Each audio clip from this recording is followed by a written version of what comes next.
Welcome to Thoroughbred 360, insights, stories and strategy from the commercial world of thoroughbred racing with your host, Bruce Slade. Podcast 7 coming to you live from the Hunter Valley, everybody.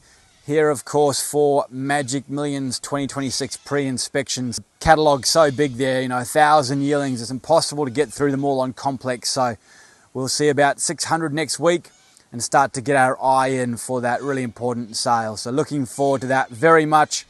Racing over the weekend, of course, a big race in the west, the Northerly. We saw some really exciting young talent, some Eastern State talent as well in that Group 1 1800 metre event. Gee whiz, Cosmic Crusader, he is a really talented horse. Weights right against him on Saturday, but he was still too good. Great to see young Michael Grantham with his Group 1. Great to see the Peters colours up in lights in the west again.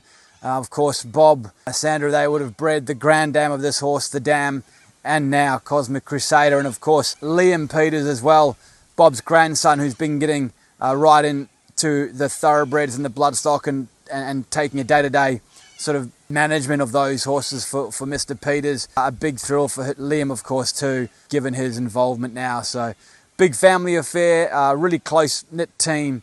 And gee whiz, I think they've got a really smart horse on their hands. Of course, the son of Morris, we've been talking about Morris recently. Bigger crops, better crops coming through. And of course, that'll help those vendors with Morris's heading to the sales in 2026. A fresh new Group 1 winner and a really smart horse at that. On the two-year-old scene, of course, Sun City had a new stakes winner on Saturday in Brisbane. It was the only stakes race in Australia on Saturday, so nice two-year-old win there. Talking about Magic Millions, though, I think the winner's coming really from the Sydney trials there last week. Keep an eye on those trials. There were trials at Warwick Farm and Canterbury. Some really smart two-year-olds produced there, heading towards Magic Millions. And again there on Tuesday at Randwick, some more Sydney two-year-old trials. Some really nicely bred horses. Some horses with big reputations in there. So my gut feel, my take on it right now would be you'll be seeing the Magic Millions winner having come from those trials over the last 2 weeks in Sydney. Also some interest for the Magic Millions coming from New Zealand. A really smart two-year-old winner on debut there for Fortuna Syndications. Of course, John Galvin and the Tiakau team there.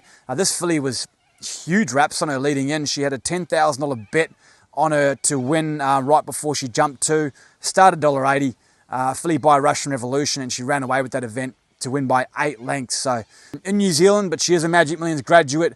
Could she be the first New Zealand horse in a long time to make their way over for that Magic Millions Tyrrell Classic? She could well be. She looks smart. I think a stakes race first in New Zealand, and then they'll consider the Magic Millions, which is around about 6 weeks away. On the three-year-old front, a couple of nice three-year-old races in Brisbane, of course. A lot of interest around the Sunlight slot, that $3 million Magic Millions slot for three-year-olds, run a week before the Magic Millions race day on the Gold Coast under lights. Cool event. Yeah, like I say, under lights. They've got the big drone show, the music pumping. It's going to be a great event, that Sunlight race going forward. Plus, it's worth a lot of money.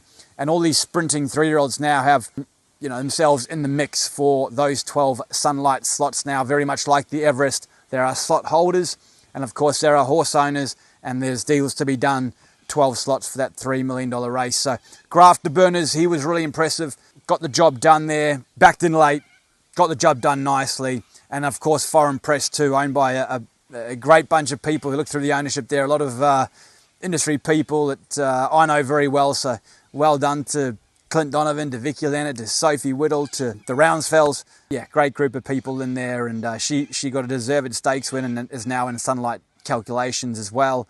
Yeah, look out more for that sort of Sunlight, more of those Sunlight sort of contenders being locked away into slots in the coming weeks.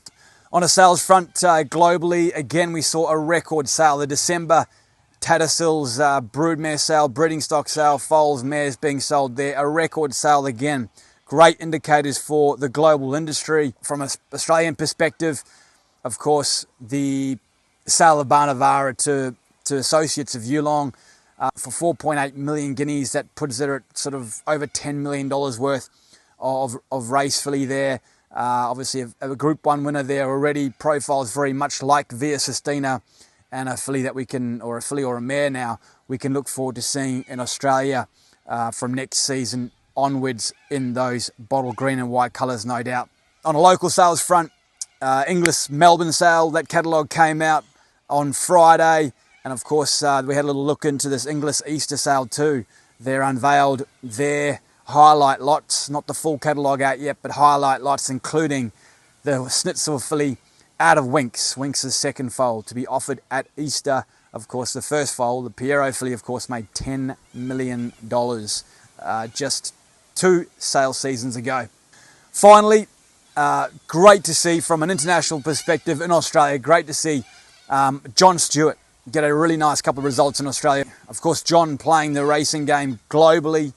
He's had horses race in Japan. He's, of course, based in America, got a lot of horses there, in Europe too.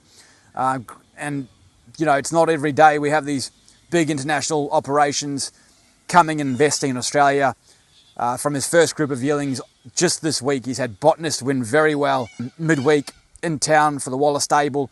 And then on Saturday, some really valuable black type for Erno, daughter of Vinny, out of Booker. Paid a lot of money for her at Easter and beautifully placed there by the Waller stable. She was up in Queensland and picked up some black type for Resolute Racing. So well done to the team there. Fantastic to see some of your Australian investment paying off. Well, that captures all the big commercial events we sort of thought are relevant to you through the week. Lots to look forward to, of course. Why on Wednesday we'll see a couple of leading hopes for the Magic Millions go around. I'll be bringing you lots of information, lots of insight, hopefully from these Hunter Valley parades this week too. Look out for that on social media. Thanks very, very much for listening and have the best week.